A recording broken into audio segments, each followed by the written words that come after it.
Shalom Bapak Ibu, Saudara-saudari yang dikasihi oleh Tuhan kita Yesus Kristus. Kembali lagi bersama dengan pelayanan Task Force Doa dan Konseling Majelis Pendidikan Kristen di Indonesia. Pada hari ini live streaming konseling yang berkolaborasi dengan Bara Digital Ministry.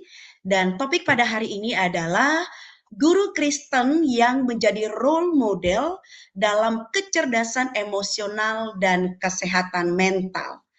Narasumber pada hari ini adalah Ibu Debbie C. Johannes, Eskom MD MTH in Counseling. Bapak, Ibu, dan Saudara, sebelum kita mendengarkan pemaparan dari Ibu Debbie mengenai topik ini, marilah kita terlebih dahulu tunduk di dalam pimpinan Allah Roh Kudus. Kita bersatu di dalam doa. Bapa di dalam surga, terima kasih Tuhan untuk kasih dan kemurahan Tuhan dalam kehidupan kami. Terima kasih pelayanan yang terus ditayangkan oleh Task Force Doa dan Konseling MPK melalui channel Majelis Pendidikan Kristen di Indonesia yang berkolaborasi dengan Bara Digital Ministry. Khususnya malam hari ini kami akan diperlengkapi kembali melalui Ibu Debbie.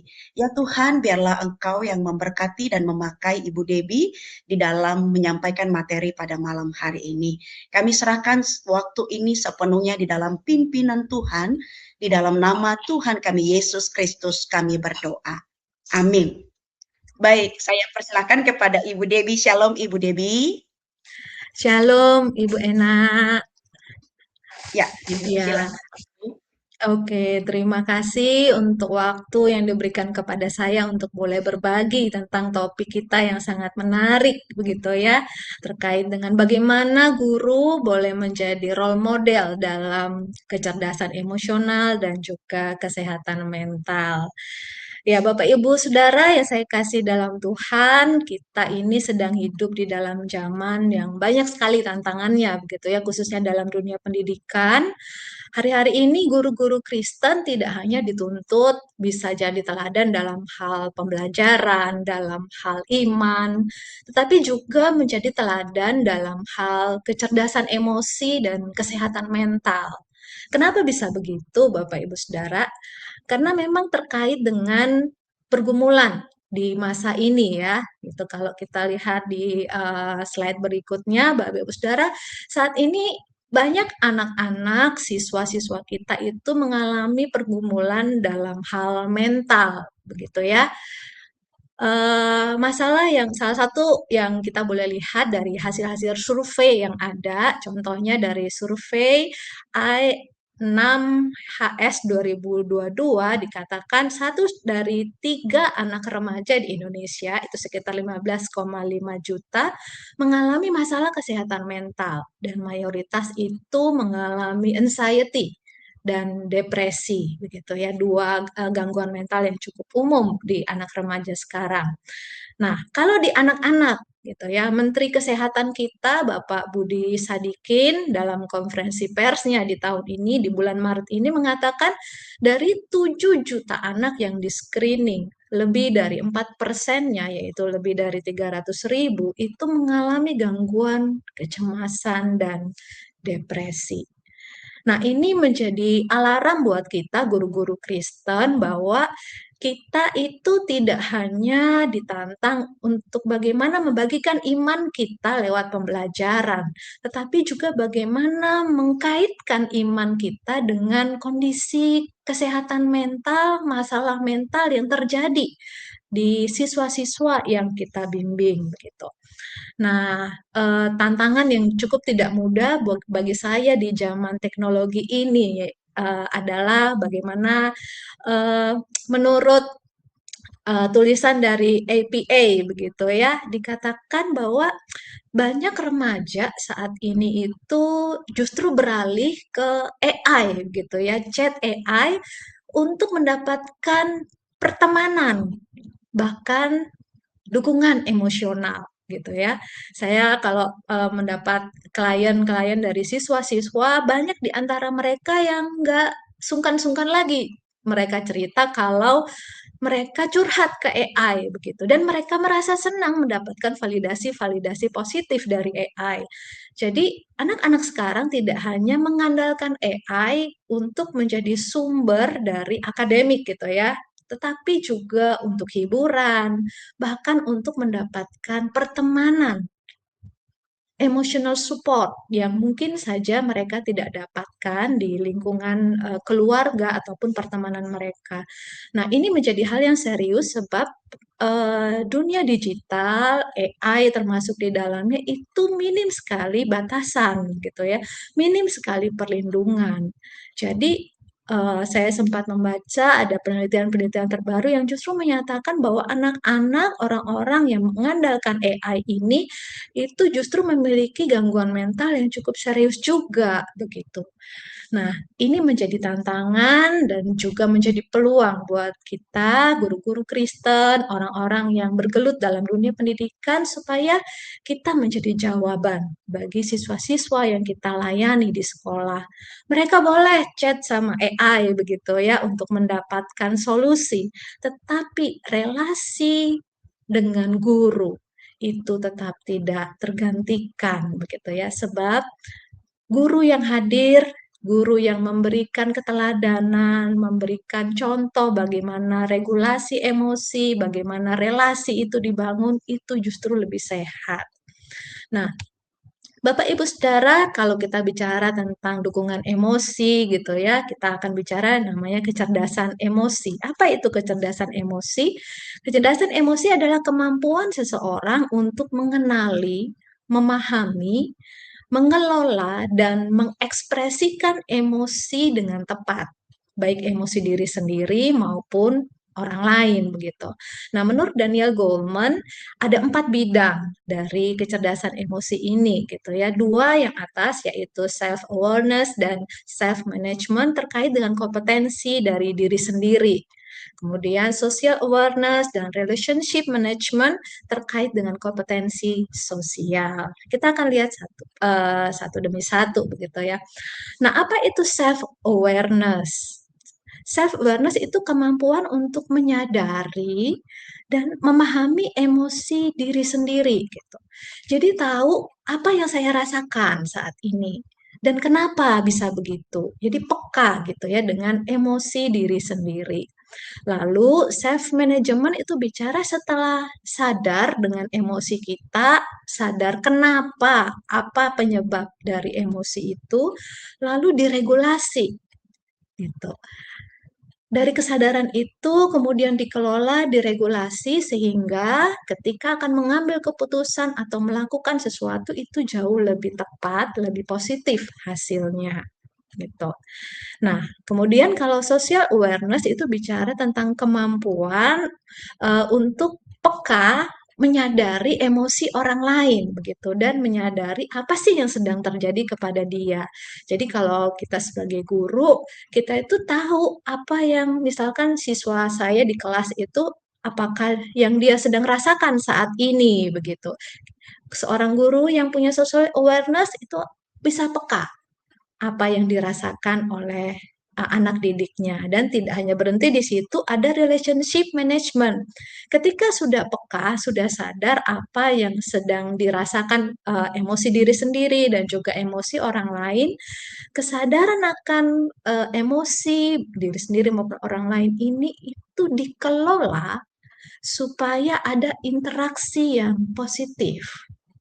Ketika dalam relasi itu pastikan ada hal-hal yang perlu dilakukan supaya tetap bisa berinteraksi dengan baik. Nah, disinilah pentingnya relationship management. Nah, kecerdasan emosi ini dengan 4 hal ini itu menolong orang kalau dia punya keempat hal ini dengan sangat baik, itu benar-benar menolong seorang guru itu bisa efektif, begitu ya. Nah, apa kaitan kecerdasan emosi dengan kesehatan mental, Bapak Ibu Saudara? Nah, menurut banyak penelitian, kecerdasan emosi itu memiliki hubungan positif yang kuat dengan kesehatan mental. Nah, jadi dikatakan guru kalau punya kecerdasan emosi yang tinggi, maka tadi ya dengan 4 bidang yang tadi, dia tidak hanya peka dengan dirinya, peka dengan anak didiknya atau lingkungan di sekitarnya, tapi dia juga mampu meregulasi emosinya, gitu ya. Dia mampu punya hubungan sosial yang baik dengan murid-muridnya, dengan rekan-rekannya. Juga kemungkinan besar dia akan punya kinerja yang lebih baik. Jadi intinya guru dengan kecerdasan emosi yang tinggi, dia akan lebih bahagia dan sehat secara mental begitu ya. Mungkin dia tidak cepat burn out gitu ya, cepat kelelahan. Dan kalaupun dia mengalami burnout, dia mengalami kelelahan, dia akan cepat sadar dan melakukan sesuatu untuk bisa mengatasi hal itu. Nah, jadi ini sangat terkait kecerdasan emosi dan kesehatan mental. Nah, kalau kita kaitkan dengan topik kita gitu ya, bagaimana guru menjadi role model dalam hal kecerdasan emosi dan kesehatan mental. Saya mengusulkan 4 hal untuk hal ini bisa diterapkan. Yang pertama adalah memberi contoh regulasi emosi yang sehat. Contohnya bagaimana? Misalkan guru ketika menghadapi kelas yang ribut, pasti ada guru yang akan merasa marah begitu ya. Apalagi kalau ada anak-anak yang troublemaker begitu ya, yang perilakunya itu tuh seringkali mengganggu situasi kelas begitu. Nah, guru dengan kecerdasan emosi yang baik akan peka dengan apa yang dia rasakan. Nah, ketika dia peka dengan yang dia rasakan, dia belajar untuk meregulasinya, dan mungkin saja dia mungkin tidak membentak begitu, ya, tidak perlu bentak-bentak, teriak-teriak di dalam kelas begitu ya, tetapi dia bisa dengan asertif, bisa mengatakan, menegur anak-anak dan kembali mengendalikan kelas begitu.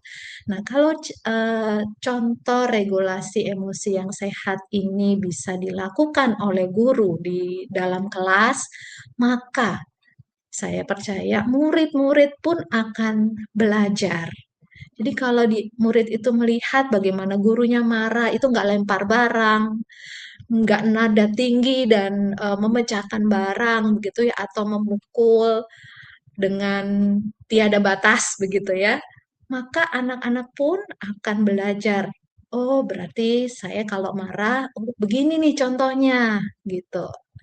Nah, itu yang pertama ya, memberi contoh regulasi emosi yang sehat. Yang kedua adalah menciptakan lingkungan kelas yang aman dan suportif. Bagaimana guru bisa melakukan keterbukaan ya, belajar mendorong keterbukaan dari siswa-siswa didik begitu.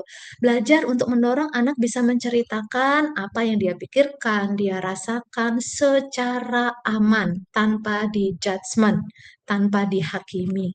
Begitu pula kita mendorong teman-teman gitu ya, situasi di kelas itu tuh bisa saling support satu dengan yang lain. Ketika ada teman yang sedang bergumul begitu ya, bergumul berat, apa yang perlu dilakukan gitu ya supaya kelas ini, teman ini tetap dapat bangkit, dapat pulih karena ada teman-teman yang menolong dan ada guru juga. Nah, ini yang menjadi penting saya rasa kalau kita kaitkan dengan AI tadi ya. Kan kita itu butuh ruang yang aman untuk bisa mengekspresikan emosi, pikiran kita gitu ya.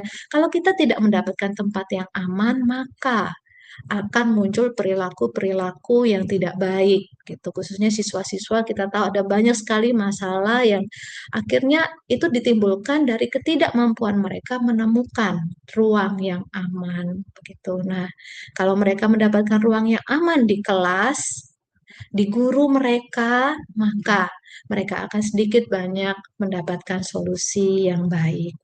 Nah, yang ketiga yang dilakukan adalah melakukan deteksi dini gangguan mental. Kalau tadi menurut survei, gangguan mental yang cukup umum di kalangan anak dan remaja adalah kecemasan, ya, anxiety dan depresi, maka sangat baik kalau guru bisa belajar apa sih itu kecemasan, gejalanya apa, depresi itu apa, gejalanya apa. Jadi ketika ada muridnya yang menunjukkan gejala-gejala kecemasan atau depresi, dia dapat peka, begitu ya. Dia dapat melihat, oh kayaknya dia ini sudah lebih pendiam, menarik diri, begitu ya. Motivasi belajarnya menurun, wah itu sudah bisa jadi clue gitu untuk guru ini deteksi dini. Dan ketika sudah melakukan deteksi, yang keempat adalah melakukan pendampingan secara spiritual dan emosional. Ketika guru menjadi contoh bagaimana berdoa, bagaimana mendoakan orang lain yang sedang bergumul dengan cemas, dengan takut, maka itu menjadi hal yang sangat baik begitu ya bagi anak-anak. Ketika guru menjadi konselor awam begitu ya, guru belajar untuk mendengar dengan baik emosi anak, memberikan validasi-validasi yang baik, memberikan empati yang diperlukan oleh anak-anak, itu akan menolong anak-anak merasa didukung.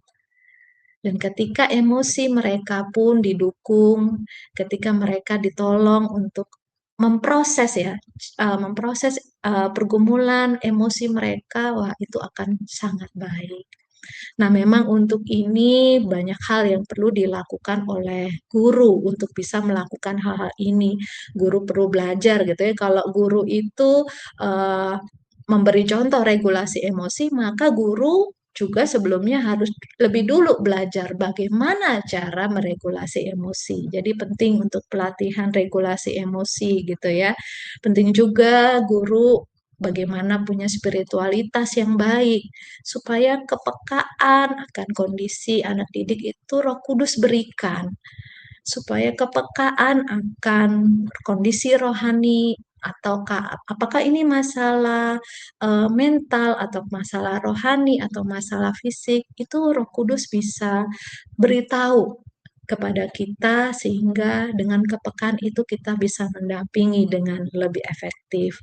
Dan tentunya untuk melakukan hal-hal ini guru juga butuh support ya, butuh komunitas yang saling mendukung. Sebab kalau guru sendiri stres begitu ya, guru sendiri sulit untuk meregulasi emosinya dan lingkungannya tidak mendukung, maka ini akan menjadi sulit uh, untuk menjadi role model. Nah, jadi Bapak Ibu Saudara, bagi saya kalau bicara role model, guru-guru Kristen yang menjadi role model bagi siswa, hal-hal inilah yang bisa dilakukan. Dan eh, semoga ini bukan hanya menjadi ini ya, menjadi hal yang nampaknya teoritis, tetapi bagi saya sangat mungkin untuk kita perjuangkan dan sangat perlu untuk kita perjuangkan di zaman yang makin banyak tantangan dan makin banyak anak-anak yang mengalami pergumulan mental hari-hari ini. Demikian materi dari saya. Terima kasih.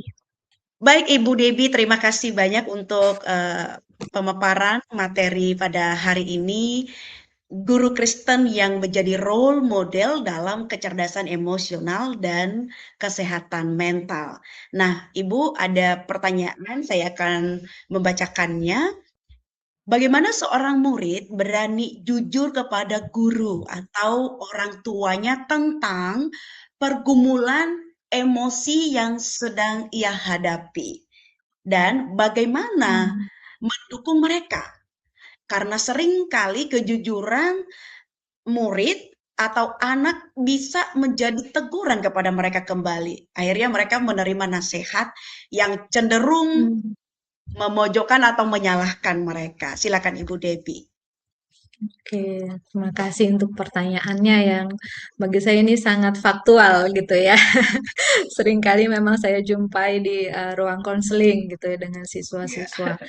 Iya, memang murid itu akan sulit jujur kepada guru ataupun orang tua ketika dia tidak merasa punya relasi yang aman.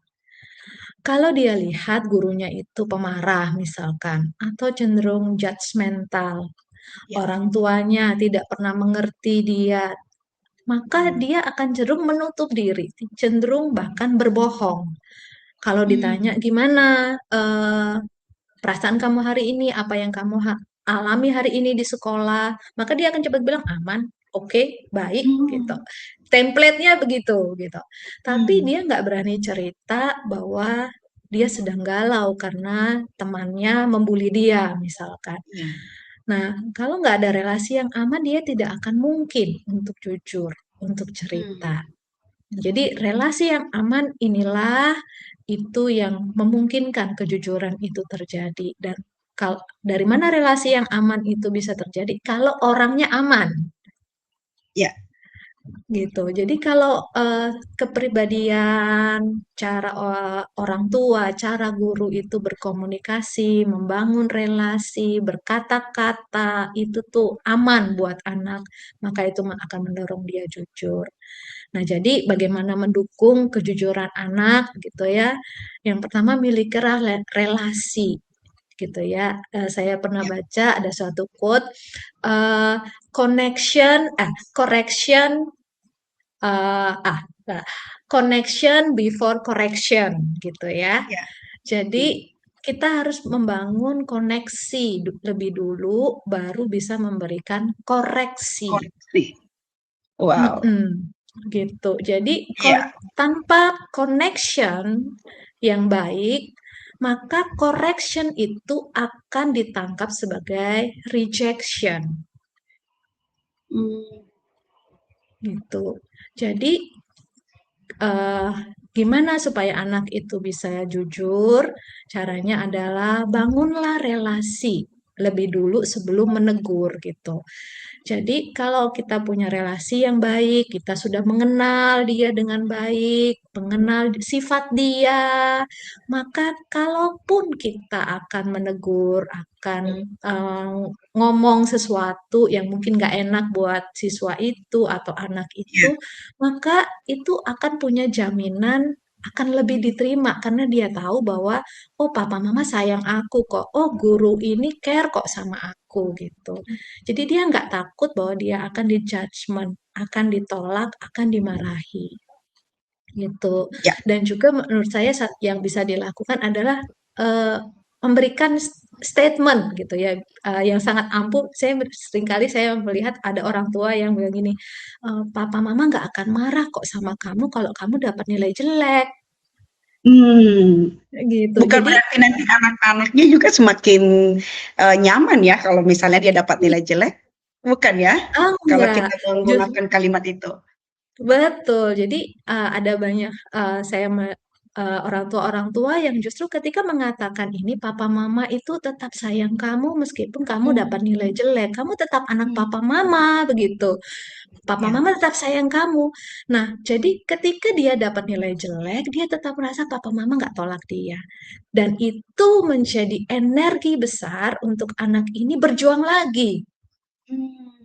Bukannya malah ini ya, bukannya malah oh ya udah nilai jelek, jelek terus aja gua gitu kan.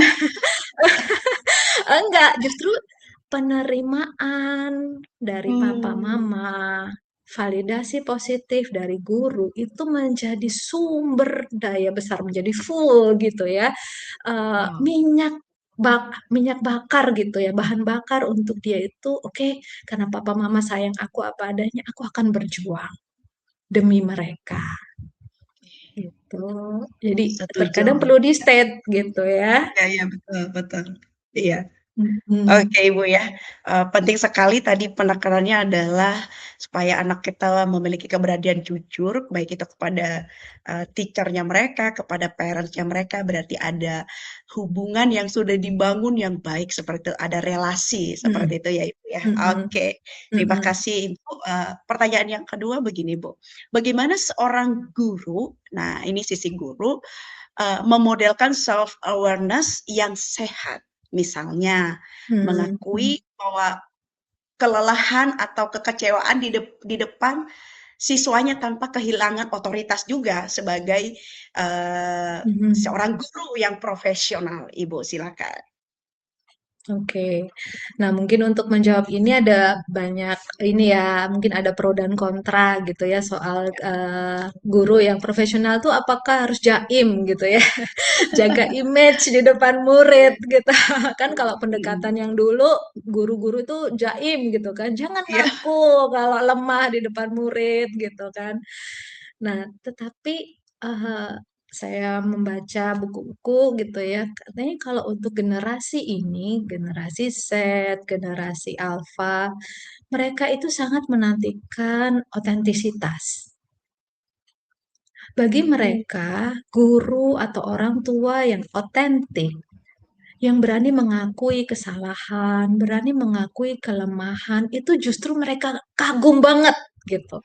Mereka Hmm. cari orang-orang yang seperti itu karena mereka relate gitu. Karena mereka merasa iya, iya guruku ini itu ternyata nggak sesempurna yang aku pikirkan. Guru saya juga ada lelahnya, ada Ya. pergumulan gitu.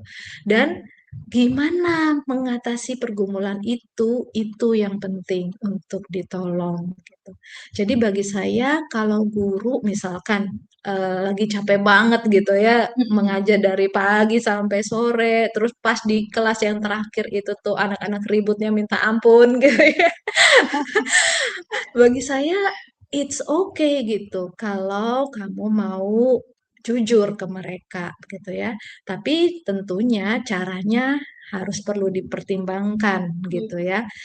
Tidak bisa kita langsung meledak di depan kelas begitu ya. Wah, kalau meledak kan berarti belum diregulasi nih emosinya gitu ya. Gitu. Jadi harus regulasi dulu gitu. Guru sendiri saat dia di depan kelas itu yang melihat situasi yang melelahkan seperti itu, guru harus pada saat itu harus iya, saya lagi merasa apa ini? Kenapa? Dan apa cara saya supaya bisa mengekspresikan dengan tepat? Begitu. Saya ingat satu kali saya menghadap waktu itu mengajar siswa SMP gitu ya, SMP kelas 7. Wah, itu kelas yang sangat ribut begitu. Cerewet sekali, semua ingin ngomong begitu. Ya. Nah, dalam kelelahan saya diam dan kemudian mereka ikut diam dan saya bilang, "Maaf ya, Mem merasa lelah kalau kalian ribut. Hmm. Mem berharap kalian bisa menghormati Mem, mendengar apa yang Mem katakan saat ini." Begitu. Dan mereka menghargai. Dari situ mereka tahu apa yang keadaan saya, dan mereka belajar cara saya mengatasi kelelahan itu tuh bagaimana di depan mereka. Nah, saya rasa ini pula yang dicontohkan oleh Kristus ya. Tuhan Yesus itu tidak menutupi kondisi kelemahannya saat dia takut, saat dia cemas di hadapan murid-murid khususnya, begitu. Nah, ini saya rasa juga menjadi prinsip yang baik. Kita perlu mengeluarkan emosi kita di tempat yang kita rasa aman, begitu ya. Kalaupun di kelas nggak bisa meledak, padahal sudah pengen meledak, oke tahan dulu, diregulasi dulu, nanti meledaknya di tempat yang aman gitu. Ceritalah ke teman yang aman, begitu ya. Jadi ada cara-caranya gitu. Cara kita mengekspresikan di depan anak-anak dan cara kita mengekspresikan di tempat yang kita rasa aman. Dan yang pasti teladan dari Tuhan Yesus adalah Tuhan Yesus tidak menutupi. Tuhan Yesus itu apa adanya. Dia jujur dengan apa yang dia rasakan, gitu ya. Dan dia membagikan kepada orang-orang yang di sekitarnya, begitu. Padahal kan dia Tuhan ya, tetapi Yes.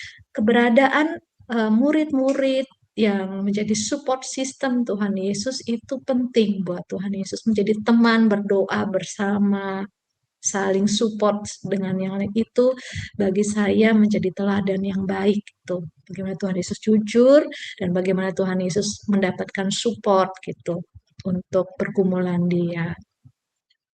Ya, Begitu. terima kasih banyak Ibu untuk jawaban yang sangat baik sekali. Dan biarlah materi pada hari ini dapat membekali banyak para guru yang mendengarkan dan juga selaku orang tua, bahkan juga pembina-pembina rohani di gerejawi. Kiranya Tuhan memberkati, dan Ibu kalau ada closing statement dari materi hari ini sebelum kita tutup di dalam doa, silahkan boleh disampaikan. Oke, saya ingat sebuah kalimat yang sangat memberkati saya adalah kita tidak bisa memberi yang kita tidak alami atau kita tidak terima sebelumnya. Jadi, kalau terkait dengan kecerdasan emosi dan kesehatan mental, seorang guru yang memiliki kesehatan mental yang baik, maka dia akan bisa menolong siswa-siswanya punya kesehatan mental yang baik. Dan sebaliknya, kalau guru itu bermasalah secara mental, dia tidak mampu peka dengan emosinya, cenderung meledak-ledak, maka dia tidak akan menjadi guru yang efektif menolong murid-murid dalam cerdas secara emosi dan dalam masalah mentalnya. Baik. Terima kasih banyak Ibu. Silahkan Ibu mohon berkenan untuk menutup dalam doa. Oke, mari kita berdoa. Tuhan, Engkau adalah guru agung kami, Engkau adalah Tuhan kami dan juru selamat kami. Engkau tahu bagaimana beban sebagai guru yang melayani, yang mengajar di zaman ini. Tantangan makin tidak mudah karena kondisi siswa-siswa yang kami hadapi, kami layani juga tidak mudah. Karena itu kami sangat membutuhkan anugerah-Mu ya Yesus Kristus, sehingga setiap kami, baik konselor-konselor sekolah, ataupun guru-guru Kristen, juga orang tua, boleh dimampukan untuk mendampingi siswa, mendampingi anak-anak, agar mereka dapat bertahan, memiliki kecerdasan emosi yang baik, kesehatan mental yang kuat, sehingga mampu menghadapi tantangan zaman ini. Tuhan yang boleh menolong setiap kami dan memampukan setiap kami. Terima kasih untuk momen kami boleh belajar bersama, berbagi bersama. Tuhan memberkati setiap kami. Dalam nama Tuhan Yesus kami berdoa. Amin. Ibu Debbie, terima kasih untuk pelayanan pada malam hari ini. Tuhan memberkati Ibu, keluarga, dan juga pekerjaannya. Bapak, Ibu, dan Saudara, terima kasih sudah mengikuti pelayanan dari streaming konseling Majelis Pendidikan Kristen di Indonesia, dan kita akan kembali ketemu lagi pada tanggal 17 April. Nanti kita akan mendapatkan materi baru lagi melalui Ibu Debbie, dan ikuti terus pelayanan dari MPK. Saya Benalia Hulu dan juga teman-teman yang melayani di belakang layar, dan Ibu Debbie mohon undur diri. Shalom, Tuhan memberkati. Tuhan memberkati.